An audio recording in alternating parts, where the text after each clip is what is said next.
Welcome back, everybody. Today, I'm going to teach you how to use a custom font family in Mailchimp. This is a fantastic way to match your email campaigns with your brand's typography and create a more polished, professional look that stands out in your subscribers' inboxes. First, head over to the Mailchimp website by typing mailchimp.com into your browser and log into your account using your credentials. Once you're logged in, you'll see your dashboard with various options available to you. Next, click on Campaigns in the left menu. This is where you'll manage all your email campaigns and create new ones. From here, click Create Campaign, then select Email, followed by Regular. This will set up a standard email campaign that you can fully customize. Now you'll need to enter a campaign name for easy identification later. Select your audience from the drop-down menu and click Begin. This takes you into the email builder where the real customization happens. In the email builder, click Design Email to start crafting your layout. This is where you'll build the visual structure of your message. To add text, drag a text block into your email layout, or if you already have text in place,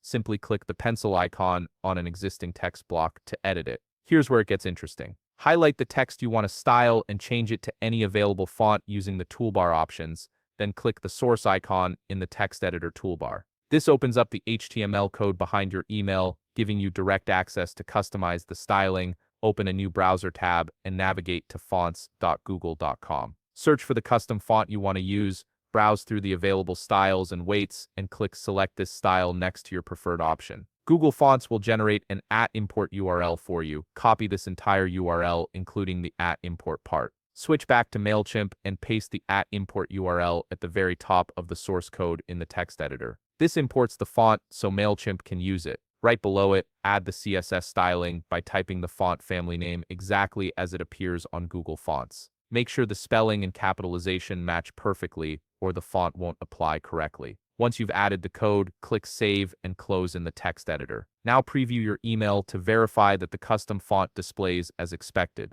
You should see your brand's typography reflected throughout the text, giving your campaign a unique and cohesive appearance. If you found this video helpful, please leave a like, subscribe, and see you in the next video.